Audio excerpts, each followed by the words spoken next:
This is your alarm. It is Wednesday at 8 a.m. It's time to wake up.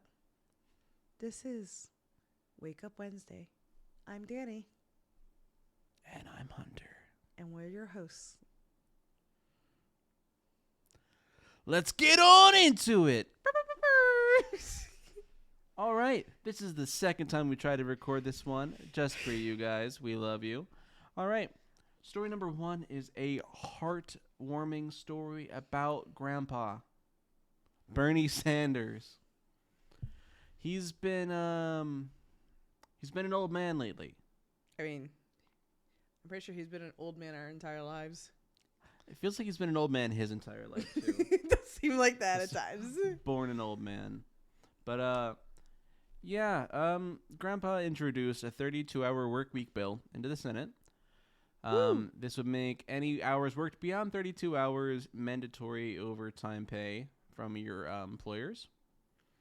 And there's a quote here that says, given advances in automation, robotics, and artificial intelligence, Sanders says U.S. companies can afford to give employees more time off without cutting their pay and benefits. So no reduction to pay or benefits. None whatsoever. But lower hours worked. Less time at work. Yes. So employers will be forbidden to reduce their employees' pay or benefits despite a reduction of hours. Now, money stays the same. Hours worked decreases. So the bill that he's trying to introduce would have these benefits phase in over a 4-year period. So no immediate, wake up tomorrow, hey, this is happening. It would be slow, gradual stuff like everything else that happens in this country. So there was a British experiment a while back, not too long ago. I think it was in the last year or so. Oh, so pretty recently. Yeah, last year or two. That showed a 4-day work week resulted in the employees feeling less stressed out and helped them remain more focused, while the company's revenue either stayed the same or increased. Yeah, because productivity at that point, you're getting the best hours out of people. Yeah, and they're not just sitting on their phone trying to, pretend to be working because they have to be here for 40 hours. Please don't call me out like that. That was me today. It's Monday. Her productivity was low today. And that happens. It do be like that. I think with a lot of companies, well, this is twofold. I have a twofold thought. I think a lot of companies are already moving towards that 32-hour work week. I think they're realizing that it's more beneficial. But we've said that about remote working too, and now, companies be companying and capitalism. We hate that thing. We hate that thing. That thing right there. Capitalism, bad. Yes. To help us survive capitalism, donate to our Patreon. Or a PayPal. Just directly to our PayPal. Just give us money, please. But on the flip side to that, how do you think companies are going to react to this with all these massive layoffs and these major consulting firms are struggling, the big ones, the big three are struggling to even find business for themselves. So a bunch of people with MBAs and from major top universities are getting laid off. Do you think this is going to affect, do you think it's actually going to be an effective bill? Do you think or do you think companies like these are going to lobby against it because that's what they be doing? So I do think it would be an effective bill. Should it come into effect, I think that American workers would see immediate, benefits from this. I know I would love to have an extra day off every week. Would you? I would. I feel like you enjoy staying busy, so I feel like I do enjoy staying busy, but then I get to pick what I'm staying busy with instead of having to do tasks. Valid. Yes. As to whether or not I think it's going to actually be implemented, probably not. No, I think there's too much opposition. I imagine that every single Republican in the government's going to oppose it. Which is wild to me. And a sizable number of Democrats too. So Yeah, well, dinos. not even dinos, just that's just how Democrats are. They do be disappointing all of us. I thought you were about to say they do be Democratin'. No, I thought about it, but I feel like disappointing us is so much more powerful. It's the same thing. Valid. Valid. I don't know. I think this would be really nice, and I think personally, if this would go into effect, I would do like a Monday, Tuesday, off Wednesday, Friday, Thursday, Friday. But on the flip side, I like the idea of having a 4-day weekend for those like Monday holidays. Or 4-day weekend. Yeah. Or, well, I guess how would that work with, let's say you have Friday off, but you have a holiday on a federal holiday that's recognized by work on a Saturday. Does that go to that Thursday? Does it go to the next Monday? How we? I don't know, and I don't care. It all sounds wonderful. I think I'm just looking too deep into this. As you tend to do. TikTok, as many of you probably already know, the House put up a bill to ban it last week, and it passed for some Now, in case they didn't know more about this bill. And now here comes the shade thrown at Danny. 3, 2. Well, I just wanted to talk about the bipartisan bill that could ban TikTok. Okay. And why this bill was coming, out in the first place. It's because China, the country, not the plateware, owns a 1%, which is, but it's a big 1%. It's a heavy 1%. Golden share of the company ByteDance, basically. So which China owns TikTok. Yeah, the Chinese Internet Investment Fund purchased this 1% golden share in the Beijing ByteDance technology company, which is their largest Chinese subsidiary. And that gives them the power to veto things and to exert power over other shareholders. It gives the government a controlling say in the company. And our, government officials do not like that. The bill is intended to make TikTok divest all of its, Chinese holdings, basically. Why doesn't our government like it, Hunter? Because we don't like China. But what is their reasoning this time for this? Because China are our adversaries. And we can't have the Chinese government spying on us. How would they do that? By looking through all of our data. There it is. That's what I wanted you to hit on. I wanted you to hit on the data for one reason and one reason only. All I'm going to say is Meta. But when China do it, bad. But when Meta do it, okay? Oh, right. Sometimes. Right. I forgot. Meta is lining the pockets of these politicians, so it's okay. I don't know. I know that they've dragged Zuck in front of Congress quite a few times now. Yeah, but I love seeing him explain email to old people. It's pretty hilarious. It's like explaining email to your parent or to your older family members. So tell me, Mr. Zuckerberg, how does the internet work? Because I don't understand. I know you were around for the inception of it. Some of those people were in office for the inception of it. Ooh, I don't like that. Well, if you don't like that, you all know what to do with your voting power. Use it. Vote them out.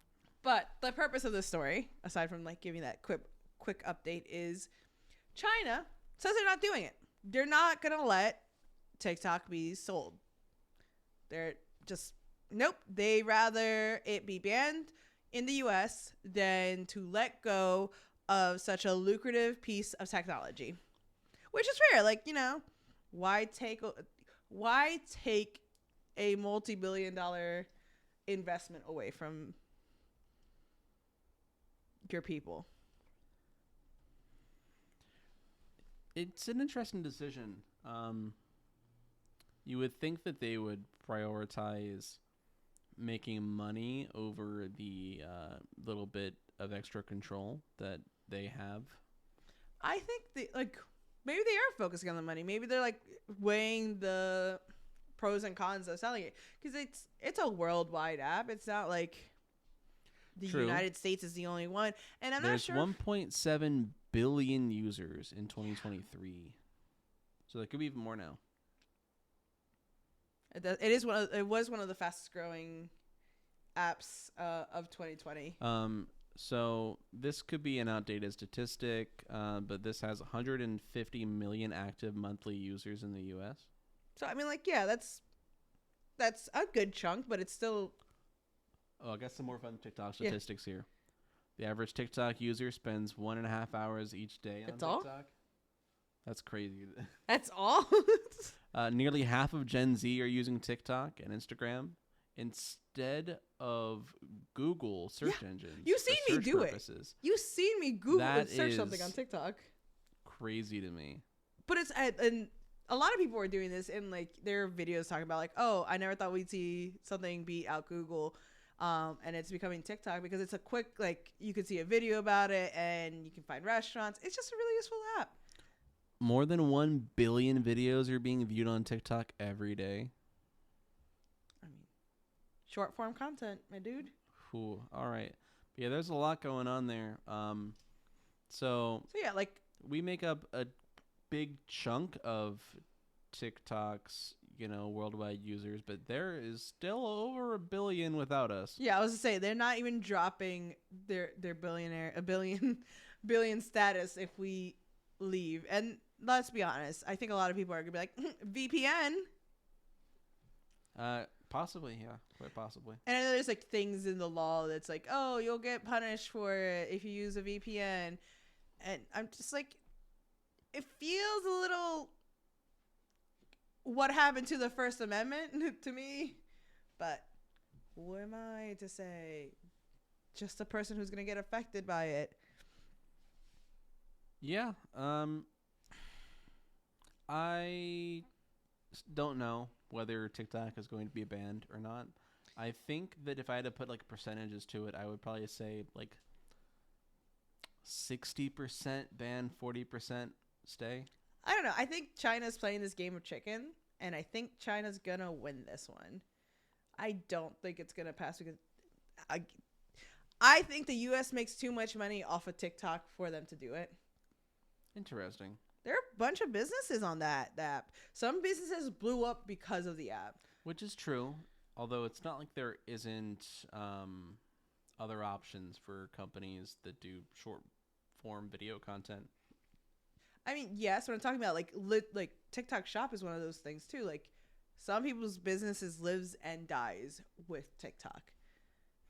It would certainly be unfortunate for the creators that are making a living off of it right now. Yeah, that's the other, like, the creators who are making a living off of it, the people who have shops that are on it.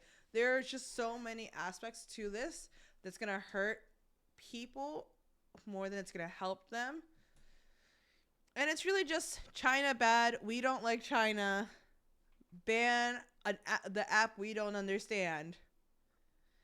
And it's annoying. And I'm just going to say that if Marjorie Taylor Greene and AOC can agree that we shouldn't ban it, maybe we should listen, because when are those two ever agreeing on anything?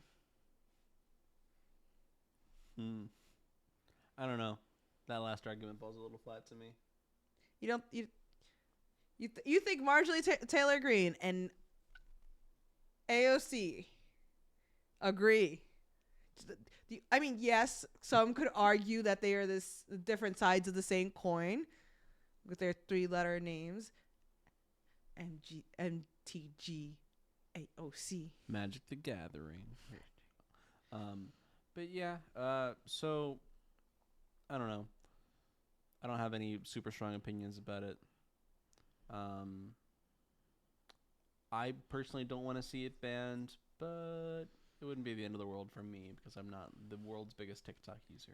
Yeah, you'd stop getting messages from our producer constantly because of it. Ooh, actually, I think I'm a little bit more pro TikTok ban now that you mention it. You'd get reels. I will get reels instead. And shorts. Absolutely, you're not wrong. Be sent more YouTube videos probably.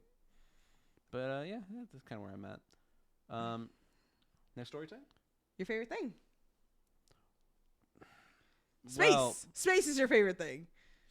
I am a very not so casual space enjoyer. And you know what ruins space for me? Capitalism. Space Check out that 5 Minute Friday. Actually, after that, so today we're talking about one of my least favorite humans, Elon Musk, and one of my least favorite companies, SpaceX. And how they've taken on a $1.8 billion contract with the National Reconnaissance Office to build a network of spy satellites. This marks a furthering of the already concerning relationship between SpaceX and the national security agencies and the U.S. intelligence community. Dave, I hate that guy. How do you feel about Elon Musk building spy satellites for the government? It sounds like a bunch of red flags to me. Yeah. I'm like, I hate this. This is the worst timeline. This is the worst timeline. This guy sucks. He's the worst. He's ruining space. He's ruining the letter X. Those are two of my favorite things. I do love the letter X. And the thing is, like, SpaceX isn't that successful in things ever. Like, it's just aggravating because I know that this SpaceX was built off the back of government funding and not off the back of Elon Musk. Also, I'm pretty sure he bought bought the way to say that he's a founder, just like he did with Tesla. It's pretty rough. Everything that has to do with the private market,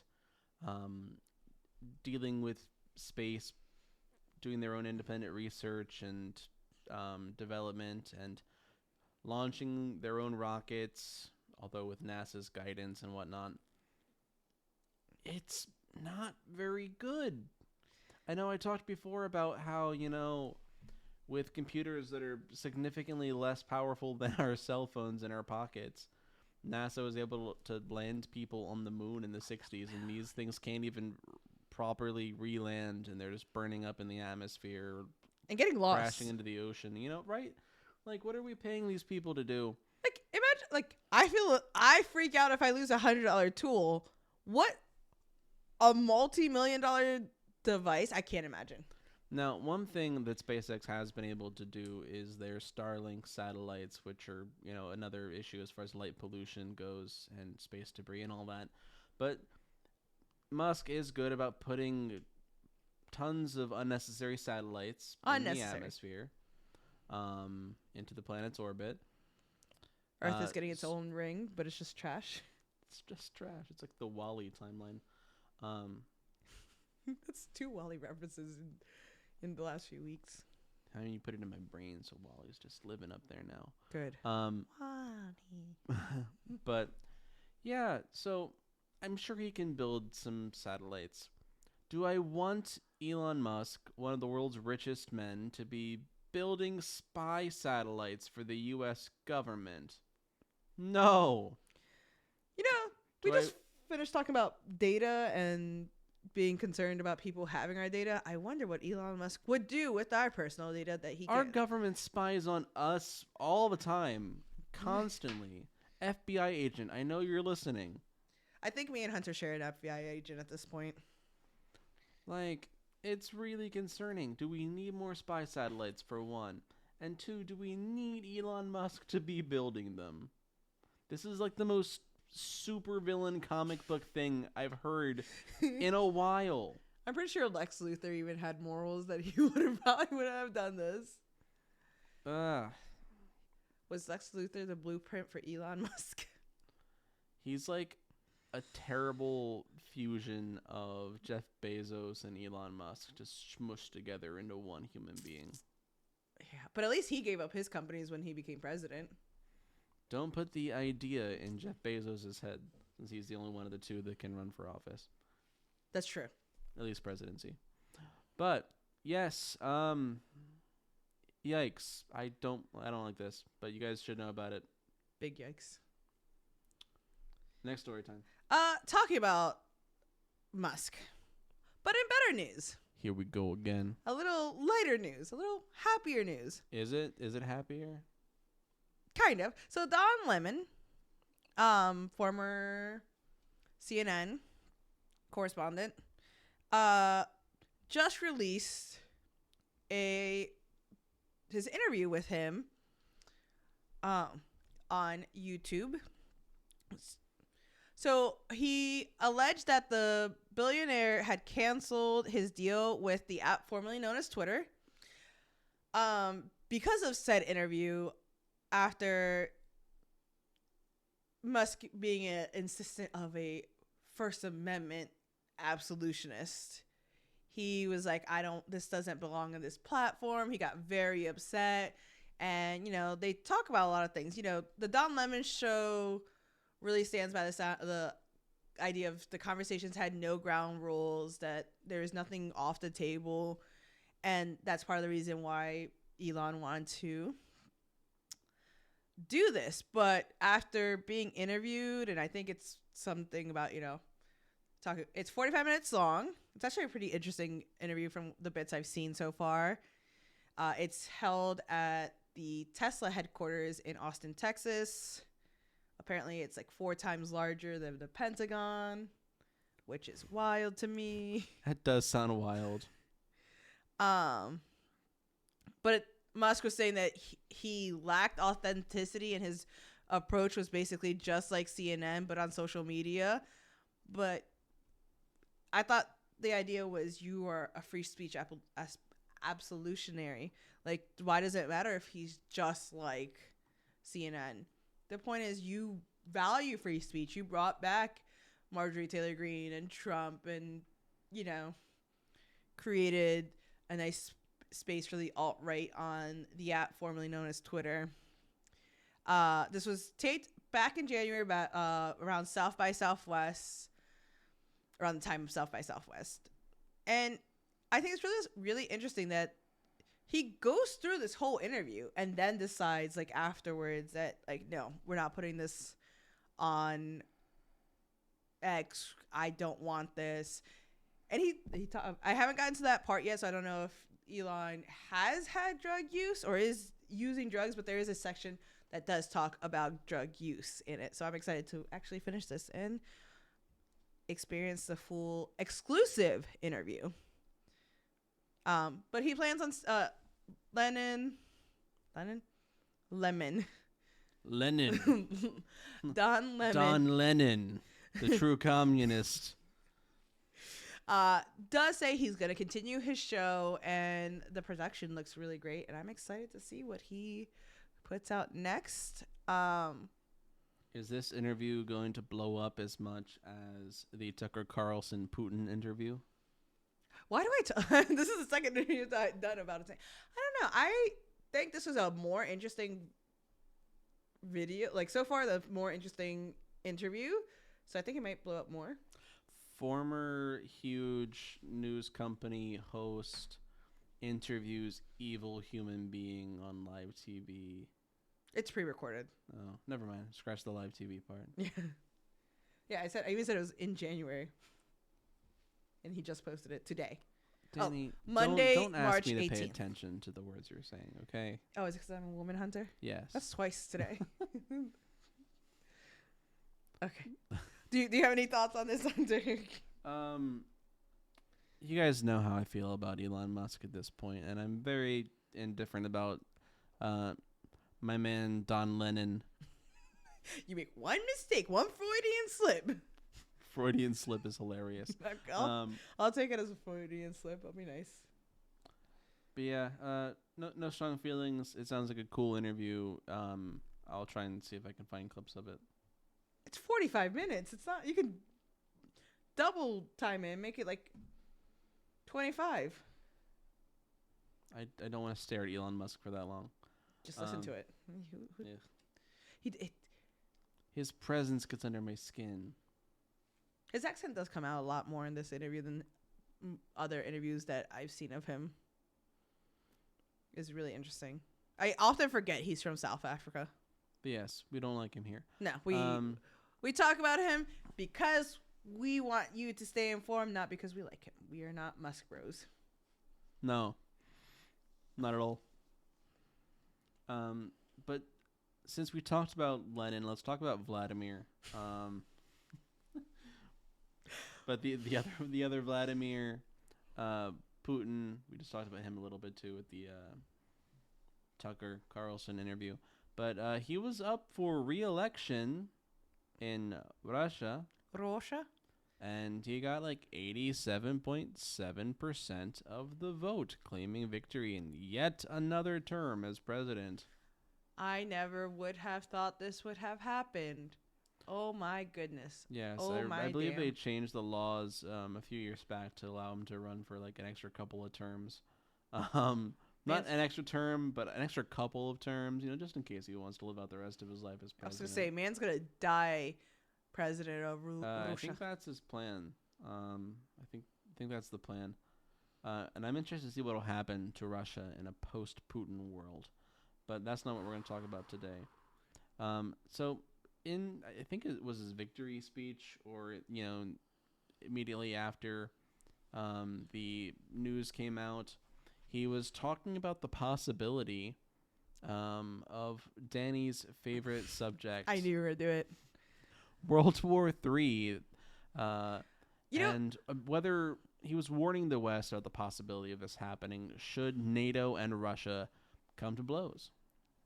All I'm going to say is sometimes you can be right or sometimes you can be happy. I want to be happy. I want everyone to know I don't want to be right. When I make disastrous predictions, I want to be wrong. I want to be happy. We over here love it when Danny's wrong. Unfortunately, it doesn't happen that often. Happens quite a bit, but shut up, Hunter. Maybe being your friend was the wrong choice. True, valid, respectable, respectable.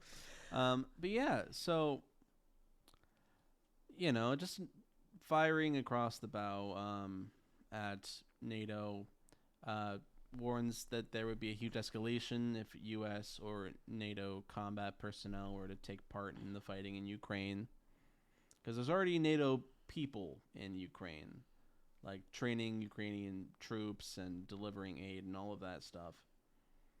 If they were to get involved in the fighting or like boots on the ground in Ukraine, that's a huge escalation, and Putin warns the possibility of nuclear war. So that's fun to talk about. Obviously, I don't think that that's going to come from this situation. I think that he's playing chicken, and he's going to win.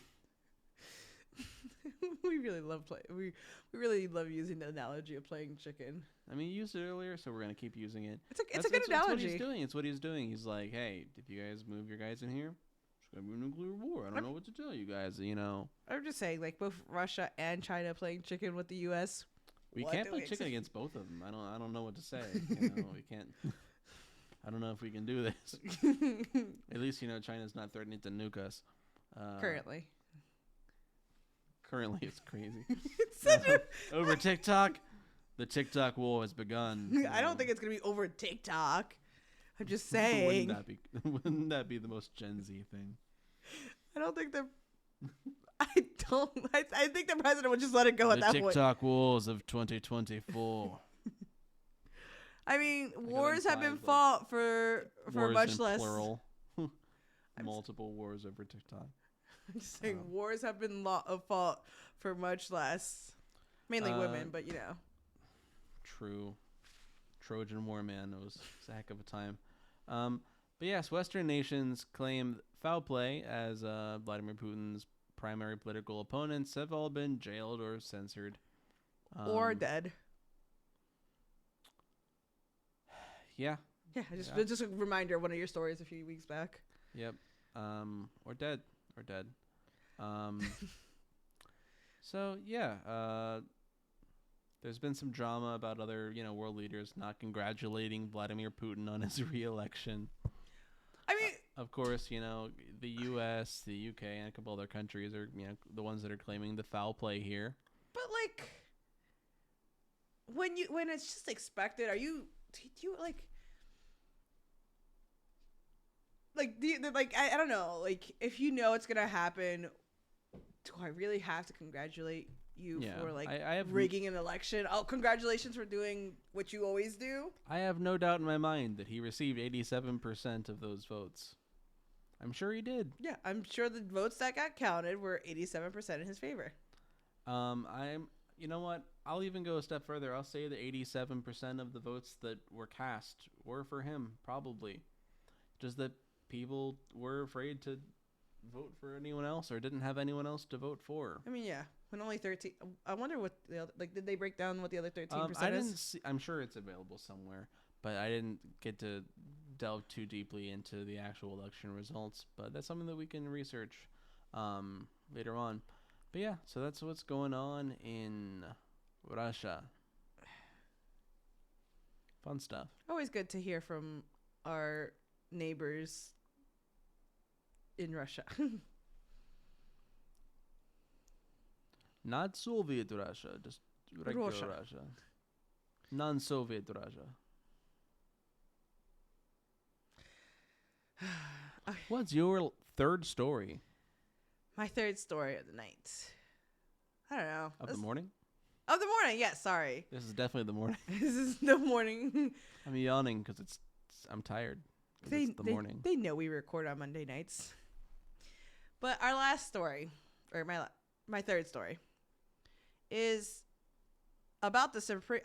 I want to say I debated on going over this one, but I think it's still an important one. But the Supreme Court is skeptical of limiting government's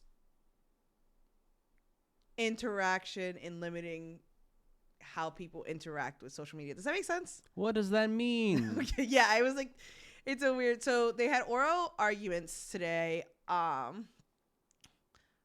a dispute with a Republican-led state over how the federal government went and combated social media posts during COVID-19.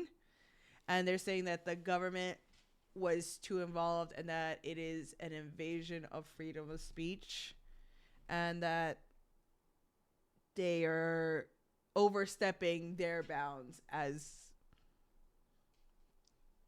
the government. I've said the government a lot of times in this sentence, but it's just like who it is. And I was debating on even talking about this because the clips that I've seen was of one of the justices and the way it was displayed, how the clips made her sound was just saying like, the government should have complete control over what you post on social media. And not so many words, but just, how people on the app formerly known as Twitter like to interact and call everything the deep state. Yeah, it's just, I can see both sides, and that's the worst part of it is like I can genuinely understand where both sides are coming from.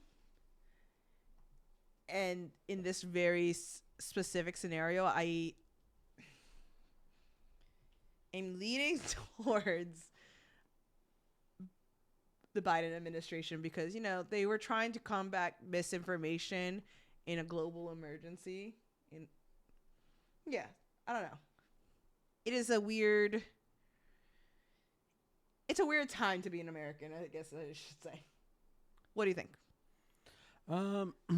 That's a very good question. Now, I am a firm believer that the government does have a duty to take care of its citizens. This includes from misinformation, especially in times of emergency. Yeah. And that's like why I'm hesitant to be like, no, this is stupid. Like, cause like it was a time of emergency. We were trying to like stop a pandemic that is still technically going on. Just a reminder, it did not stop. It's not what it was, but it did not stop.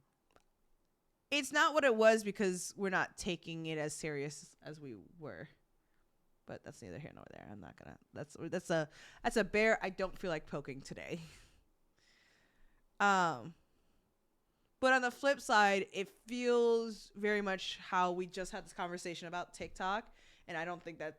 I think it's a violation of our First Amendment rights to take away a whole app and in dispense of like data security, because I think that's bullshit.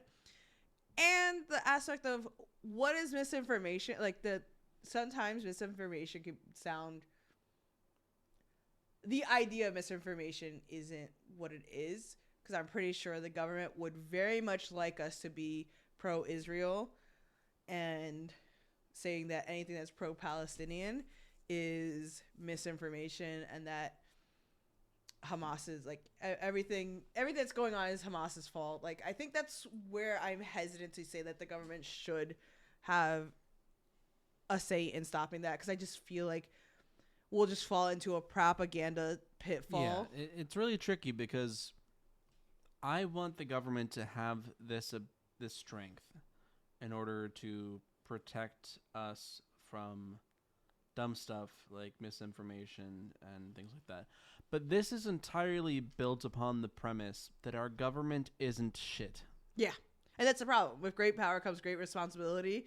And if our government is corrupt and not working for us, then the government cannot be trusted to protect us. Absolute power corrupts absolutely. So it's a double-edged sword there. It's like, I see the positives, but I also am so scared of the negatives, and we've seen the repercussions. We've seen the repercussions of... We've seen the reproduction. Well, I mean, partially the reproductions of propaganda and being fed half-truths and what the government wants us to believe. Is how I'll phrase that. I'm not going to call them lies, even though some of them were... And, having to do a lot of deconstruction within oneself after realizing the truth. Yeah, the First Amendment's one of the few parts, one of the few rights that we have that usually doesn't get touched. Because even the Republicans are like, yeah, freedom of speech. Also the church thing. Check out Danny's 5-Minute Friday about taxing the church. Please tax the church. But that one usually doesn't get touched, so it's interesting to see that one being targeted by the Supreme Court in any significant way.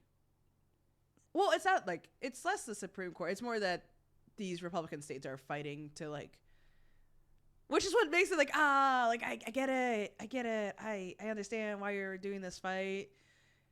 And I'm kind of it's because of COVID-19, but I understand why you're doing it. It is a bad reasoning. It's a bad reasoning that it came about, but it's a good reasoning to talk about it.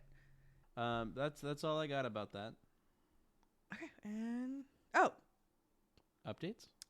Wait, I do have a bonus story. Oh yes, yeah. Story, then so update. We have a bonus story for y'all today. Normally we only go over 6 stories, but I could not choose between.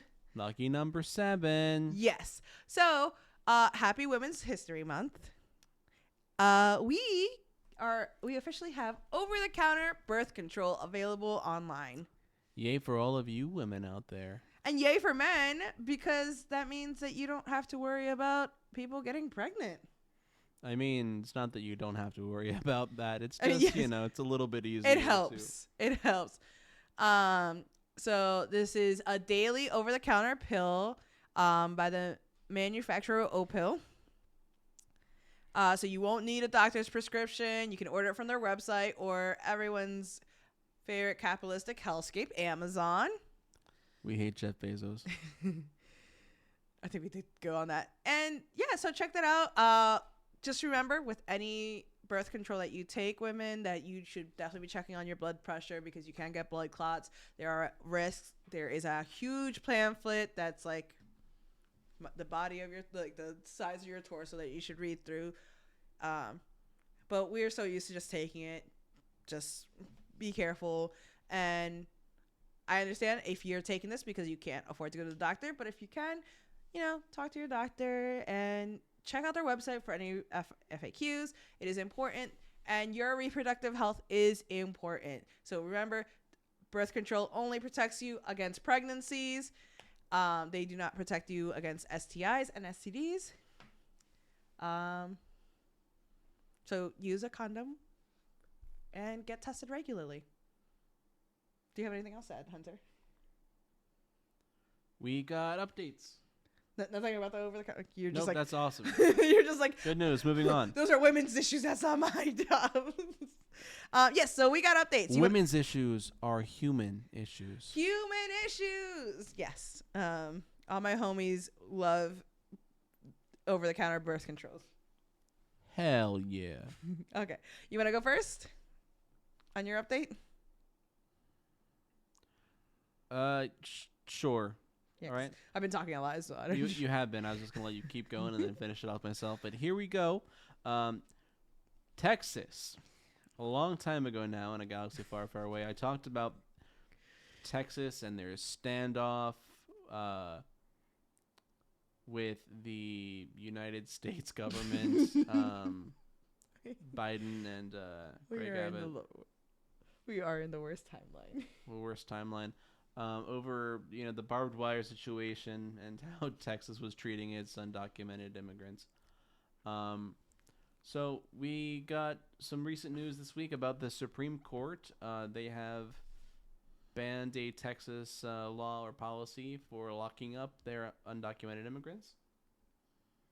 So that's generally a good thing. No, detainment.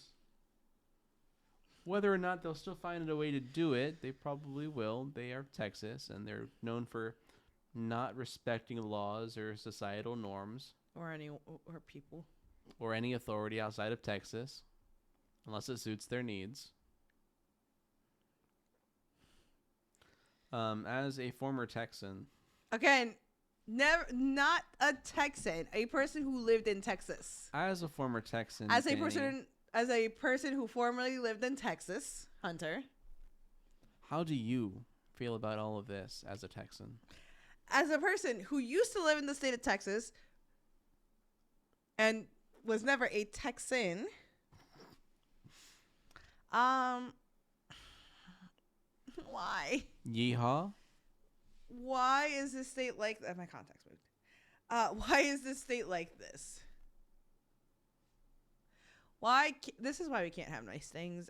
The fact that they had to put in so much effort for Texas officials to treat human beings like human beings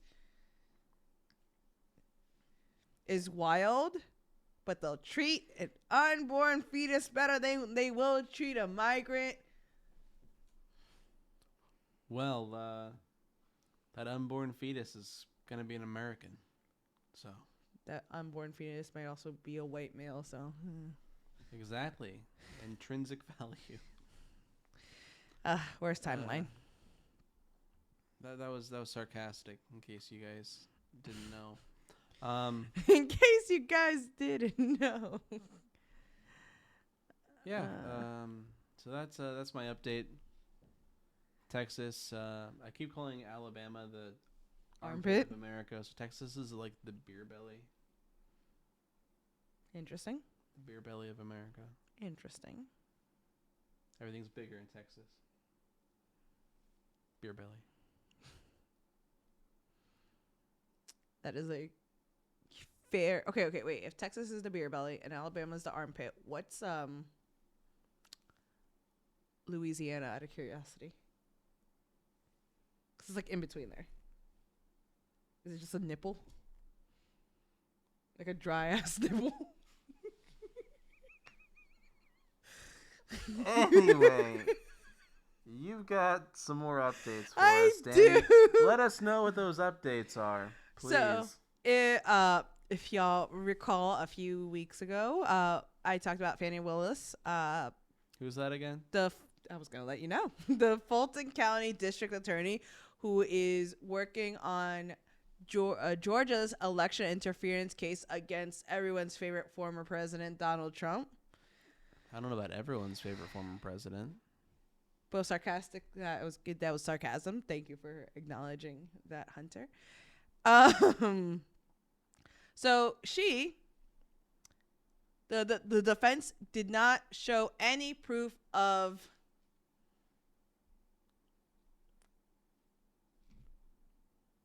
impropriety technically, but there is no conflict of interest.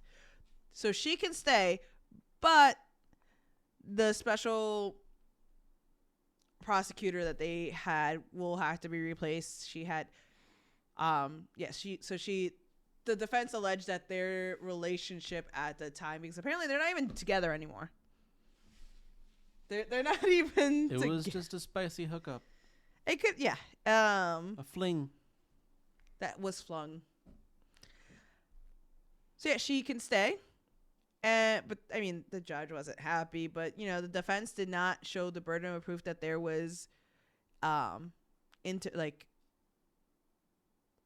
any conflict of interest. There was like they dug through everything and that's it. There was just nothing that they could stick, and the burden of proof in this was on the defense, on Donald Trump's team. And again, I don't think they did this pure like for the aspect of getting her removed. I think they were just trying to stall so that if they could keep stalling until later, then they can't finish the trial before the election, and Donald Trump can be possibly reelected. Ooh, my tummy hurt when I said that. Everyone's tummy in the audience hurt when you said that. It wasn't just you. It was everyone. With the collective stomach ache. So yeah, that's our update. So that's good news. I'm happy that she can stay. One more update. Yeah, I wasn't sure if you had any comments on the update. Nope. Okay, and our last update is a tragic one, a tragic happy one. Depending on how you felt about it, we had it, an episode a few weeks back now. Yes, update on the school. We talked a little bit about the school shooter whose mother was found guilty for negligence and the death. It was responsible for the death of the students. His father has now been found guilty, so both his parents are now in jail or prison. Following that, so yeah. Yeah, whether you guys think it was justifiable to lock up the parents or not, they're guilty. We went over a little bit of like the history and like what brought this on, and how both his parents failed him, and like his dad specifically telling him to just man up. Just man up. Just best advice I ever got. How's that working out for you? I want to cry. And that's okay. Yeah, I was like, it's okay to cry. Don't let the patriarchy tell you that you can't cry and feel your feelings and do good. We're taking the word patriarchy back and we're making it cool again. So this patriarchy says it's okay to cry. Maybe we're not taking it back, but you know, we're turning it on its head. You're Knuff. You are Knuff. And we can call it a morning there, call it a show. Have a good rest of your day, folks. Thanks for listening to us this morning. Bye.